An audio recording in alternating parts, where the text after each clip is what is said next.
Halo Sobat Cendekia sekalian, apa kabar? Kita bertemu lagi di video yang akan mereview hasil investasi dari eksperimen nabung reksadana indeks yang dilakukan oleh Cendekia Financial Center.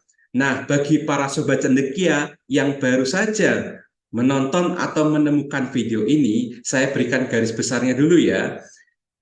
Eksperimen ini dilakukan mulai 1 Mei 2023 yang lalu dan targetnya selesai itu 31 Desember 2023 mendatang.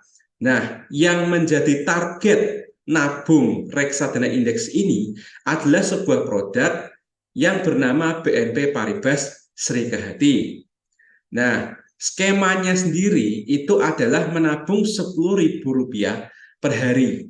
Tidak peduli itu hari kerja, hari libur, yang penting hari Senin sampai dengan hari Minggu itu terjadi auto debit sebesar 10.000 per hari dari tabungan saya ke portofolio investasi saya.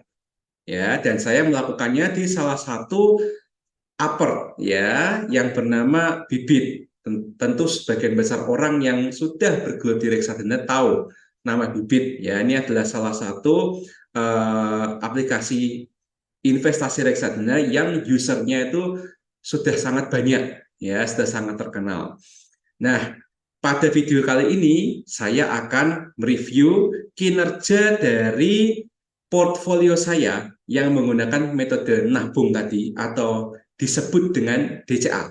Ya, itu dollar cost averaging. Itu istilah kerennya dari nabung saham atau nabung reksadana.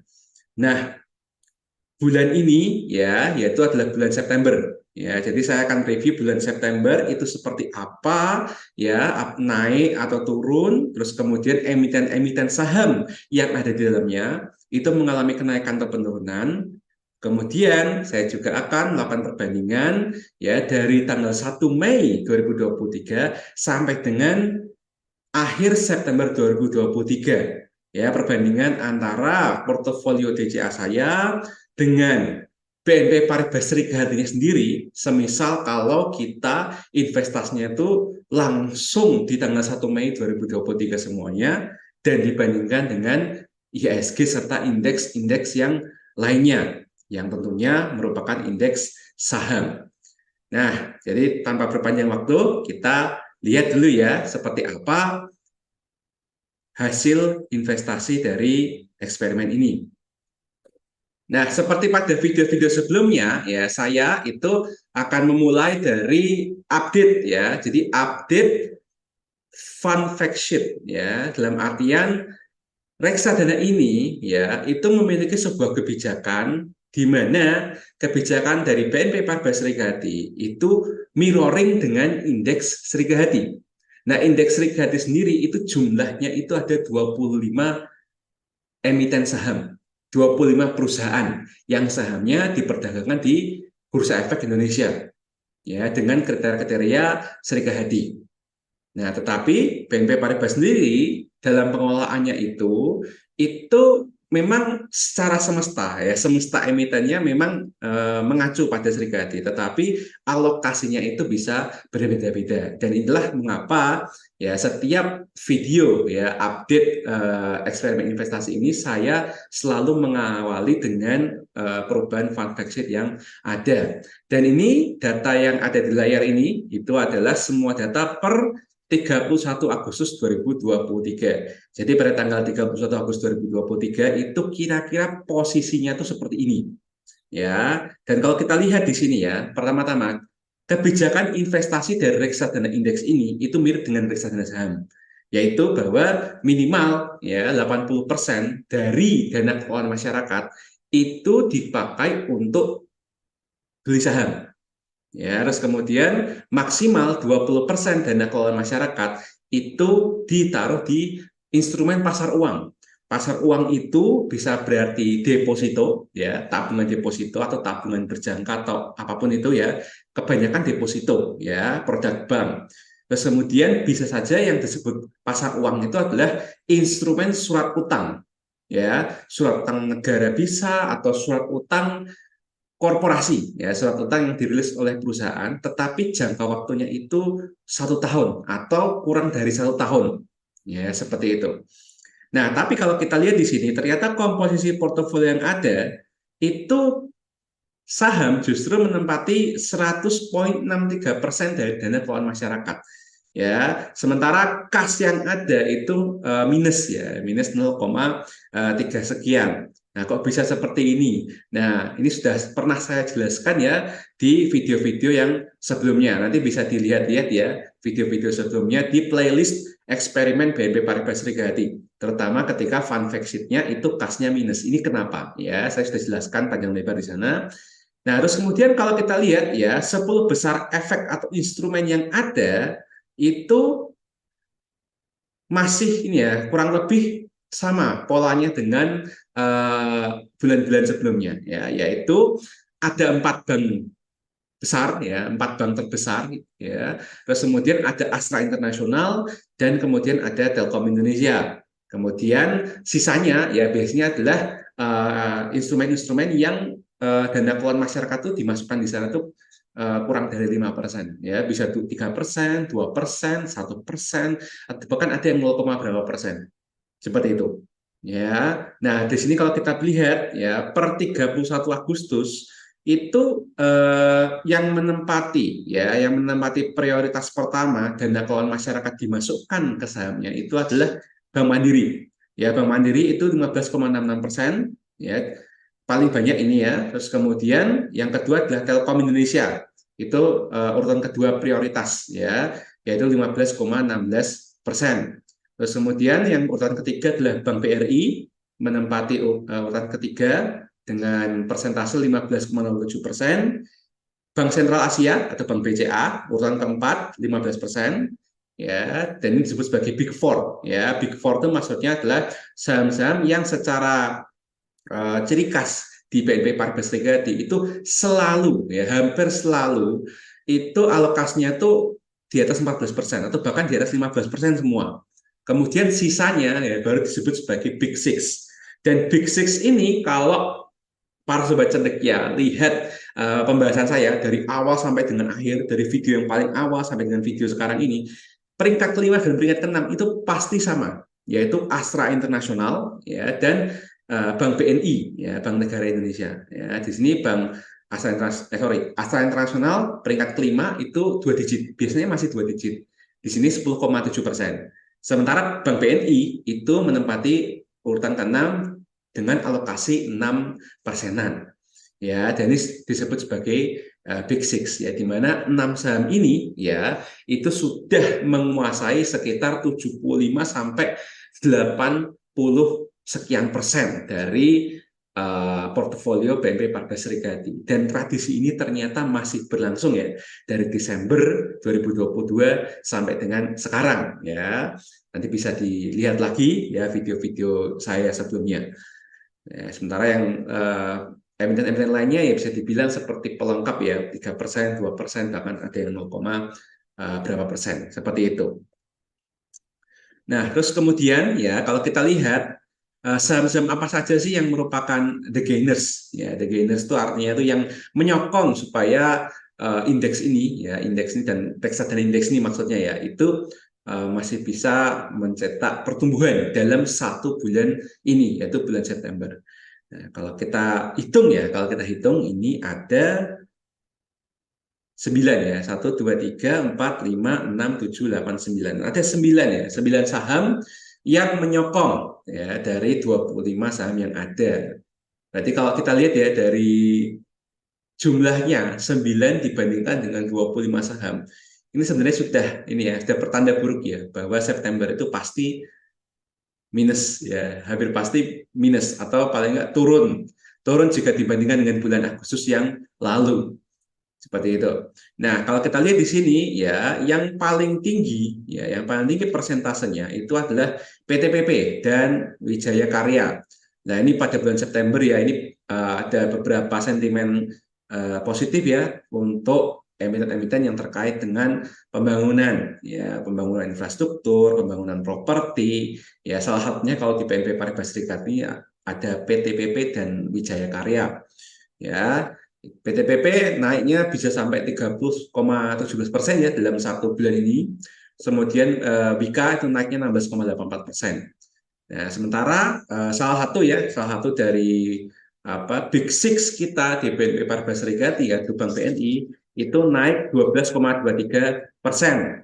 Dan ini pasti yang yang sehari-harinya ya mengikuti dunia saham pasti tahu ya bahwa Bank BNI itu bisa naik ya karena ada sentimen stock split ya. Dan biasanya ya kalau kita melihat dari sejarahnya ya Bank BCA, Bank BRI, Bank Mandiri yang sudah pernah stock split sebelumnya itu biasanya memang seperti ini bahwa ada pengumuman stock split kemudian biasanya akan naik gitu ya karena ekspektasinya nanti ketika stock split terjadi nanti jumlah lembar saham yang dimiliki oleh masing-masing investor itu bertambah banyak ya walaupun secara nilai itu sama aja gitu loh.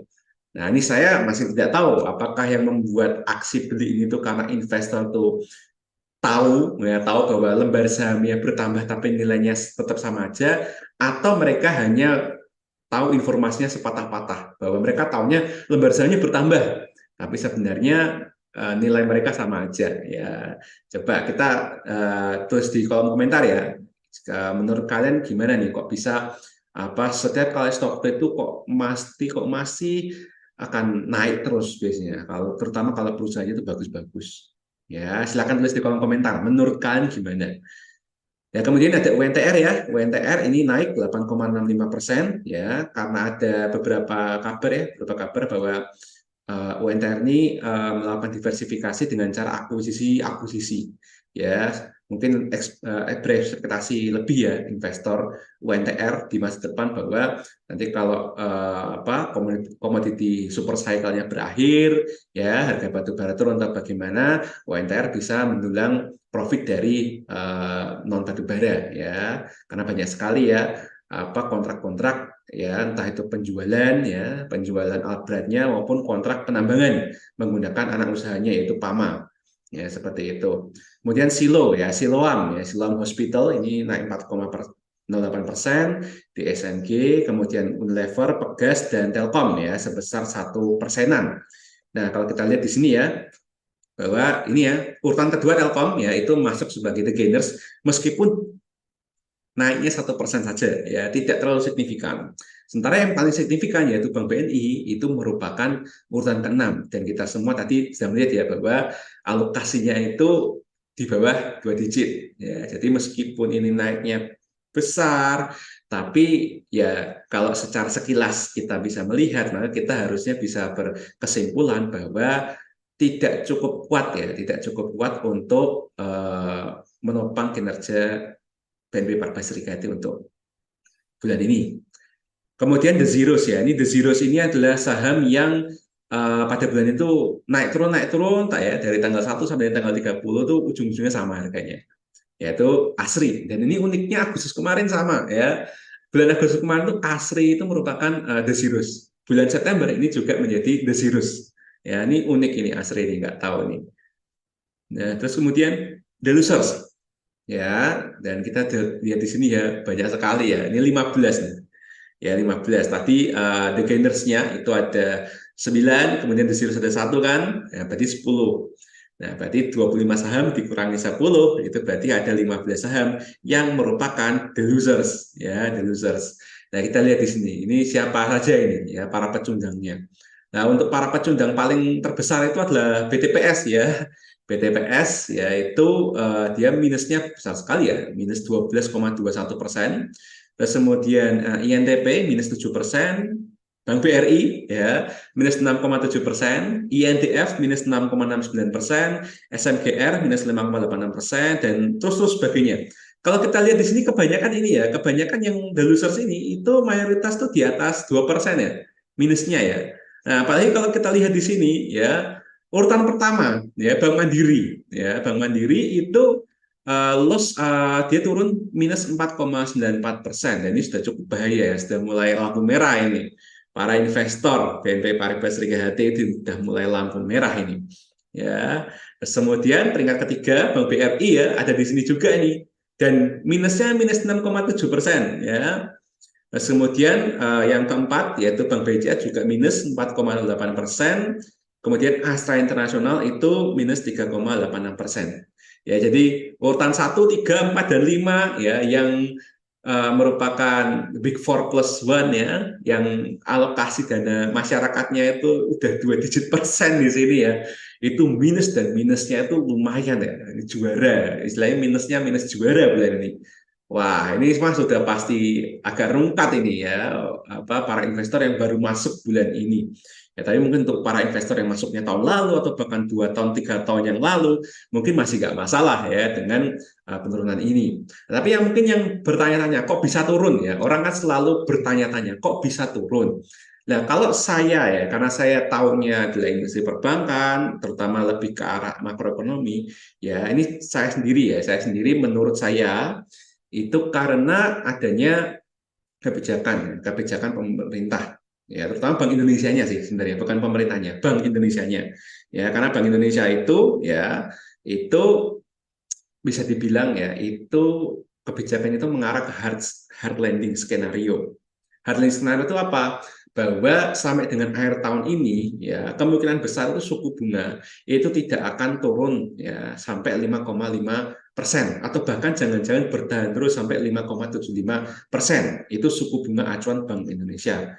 Nah, untuk para sobat cendekia yang belum tahu ya, kenapa kok kita harus memperhatikan suku bunga? Kenapa kok kita harus memperhatikan inflasi? Ya, terutama kalau kita investasi di saham perbankan atau reksadana saham atau reksadana indeks yang kebanyakan ya alokasi masyarakatnya itu dimasukkan ke bank, terutama 4 bank besar. Jawabannya adalah karena yang namanya suku bunga ketika naik itu pasti akan membebani bank. Kenapa? Satu, ya bahwa yang akan nabung ya untuk mencari keamanan tapi mencari aman tapi juga mencari cuan lebih tinggi daripada inflasi itu pasti akan nabung. Nabung atau deposito. Deposito itu ada dua, ya bank umum dan bank BPR. Nah, biasanya kalau bank umum ya semakin kecil dia punya modal inti, biasanya dia akan semakin susah untuk rebutan, ya semakin susah untuk rebutan dana funding dari masyarakat. Ya, tapi itu kecuali bank besar ya, seperti 4 bank besar tadi, Bank BNI, BRI, Mandiri, dan BCA. Itu dia tuh orang lebih mengklasifikasinya sebagai bukan tempat untuk cuan ya, tapi tempat untuk aman nabung ya. Nah, tetapi tetap saja ya, kalau kita lihat penurunan dari Bank BRI dibandingkan dengan Bank Mandiri dan Bank BCA itu lebih parah. Ya, bahkan mungkin saya bisa mengaitkan Bank BTPS juga sekalian ya boleh ya. Karena begini, Mandiri dan BCA ya itu lebih memposisikan dirinya itu sebagai corporate banking atau bahkan lebih tepatnya Bank Mandiri yang corporate banking ya. Sementara BCA sendiri lebih ke arah investing ya, investment banking atau dia itu lebih ke arah dia itu BCA itu sebenarnya bank, tapi dia itu sukanya tuh invest di mana-mana seperti itu. Ya, nah dari sinilah kita bisa melihat bahwa kebanyakan mayoritas nasabah dari Mandiri dan BCA itu adalah orang-orang kaya. Ya, karena stereotipnya ya Bank BCA kan orang kaya yang biasanya pakai kaos putih, lusuh, ya, kemudian tanda jepitan gitu ya, atau engkoh-engkoh ya, atau mungkin para petani desa yang bajunya lusuh tapi sebenarnya kaya banget ya. Ini itu orang-orang kaya lah, orang-orang kaya, orang-orang konglomerat ya. Terus kemudian untuk Bank Mandiri mungkin ini bukan lebih ke arah orang kaya, tapi seperti lebih ke arah perusahaan sih.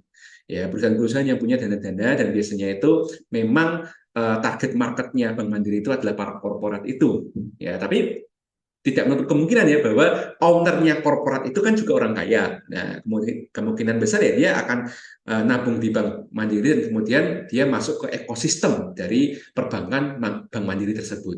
Ya, sementara Bank BRI dan Bank BTPS itu sedikit mirip ya, terutama setelah Bank BRI itu dengan right isunya ya 2 tahun yang lalu itu adalah untuk mengakuisisi Pegadaian dan PNM. Ya, kenapa? Karena Bank BRI itu mau masuk ke sektor yang bukan mikro lagi ya, tapi ultra mikro atau bahkan bahasa kasarnya itu adalah unbankable.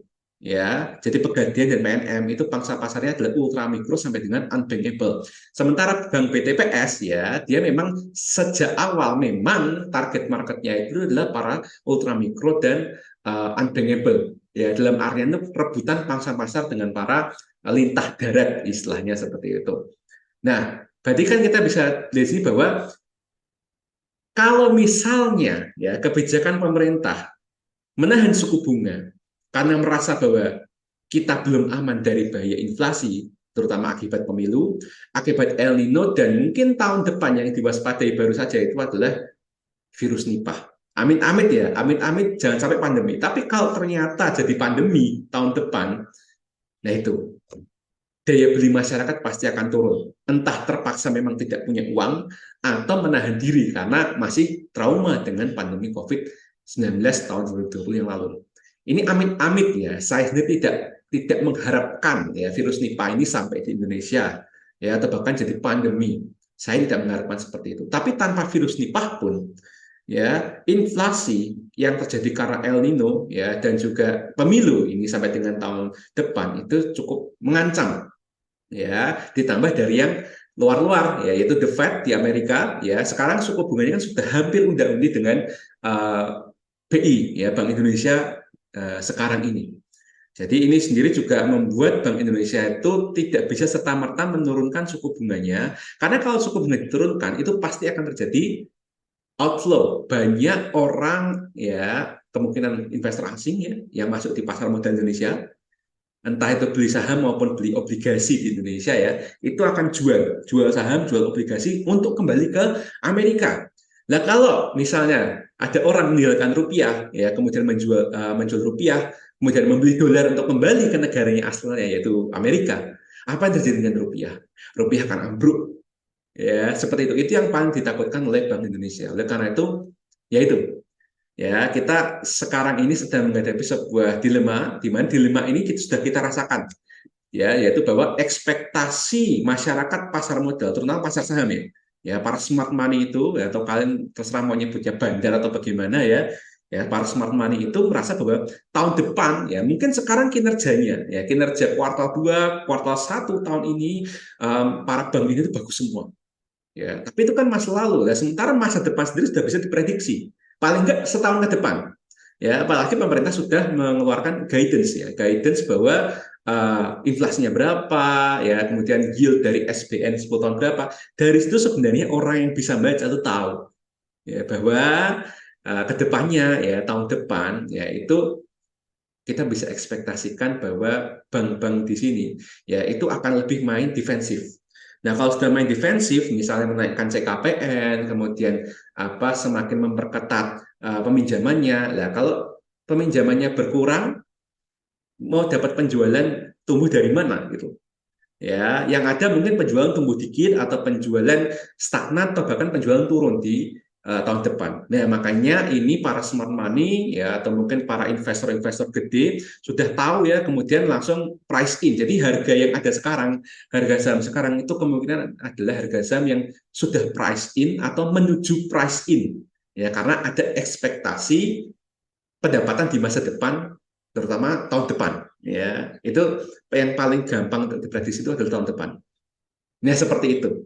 Jadi ini penjelasan dari saya silahkan ya dijadikan pertimbangan ya entah untuk beli saham ya atau untuk beli reksadana ya terutama reksadana yang banyak mengandung unsur perbankannya.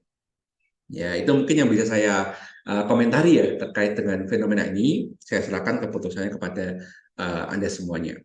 Kemudian kita perbandingkan pertumbuhan pada bulan kelima ini ya dari tanggal 1 September sampai dengan 30 September 2023. Di sini kita bisa lihat ya bahwa yang warnanya hijau ini ya, yang hijau muda ini adalah BNP Paribas Serikati.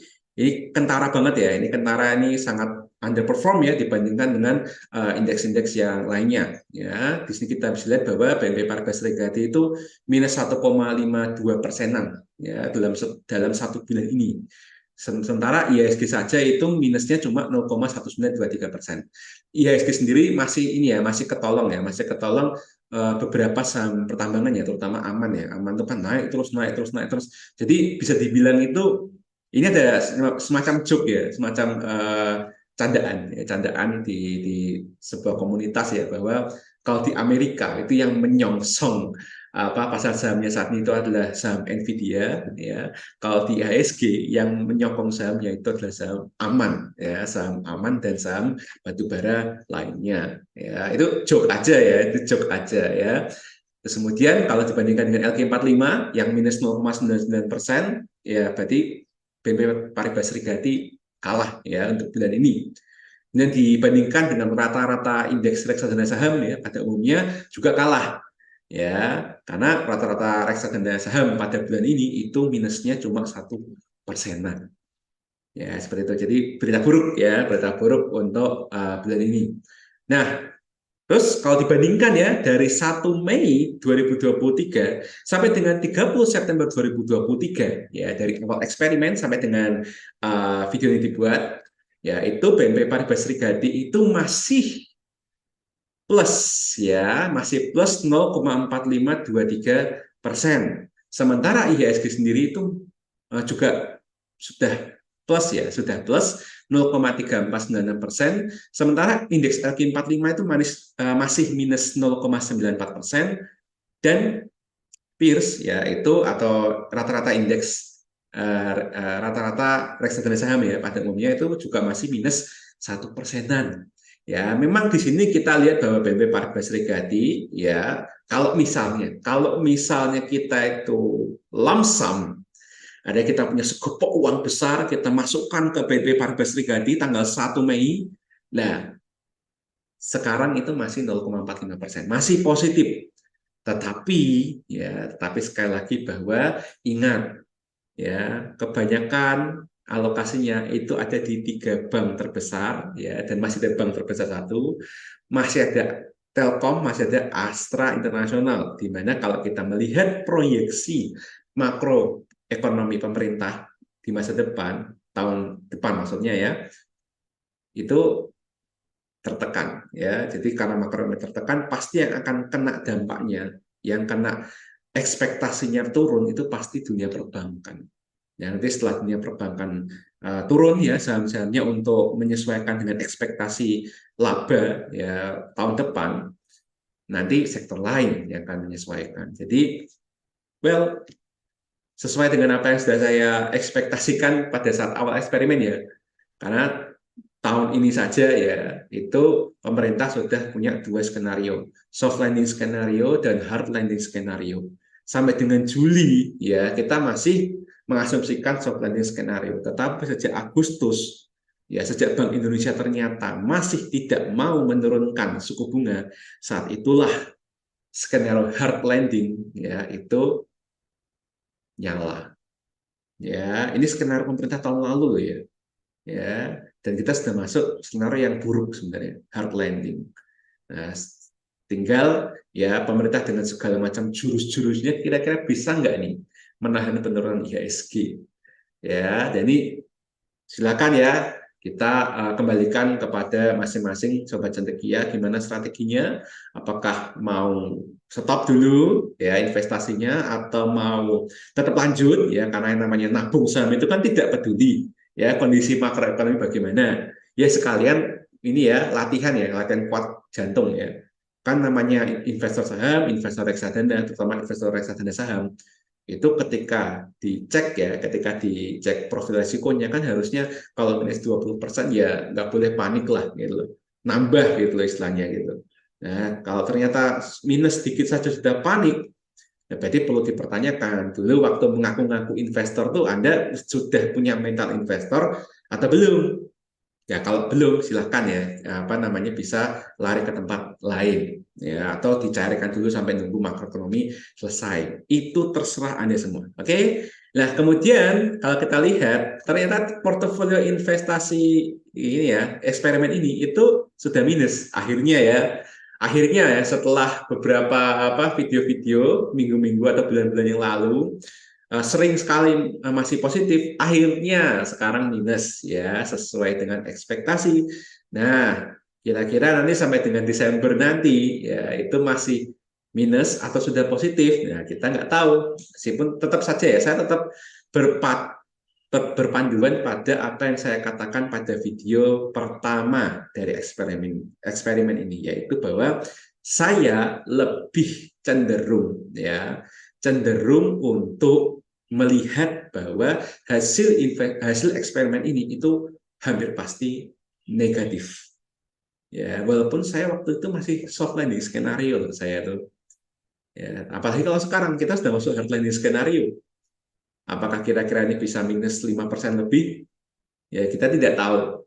Ya, tapi ini kan uang saya, ya kan? Uang saya yang saya sendiri juga sudah istilahnya itu sudah uh, ikhlas. Nah, ikhlas dalam artinya ya memang ini memang buat edukasi, memang buat eksperimen supaya Anda semuanya itu bisa mengambil hikmahnya. Ya, seperti itu.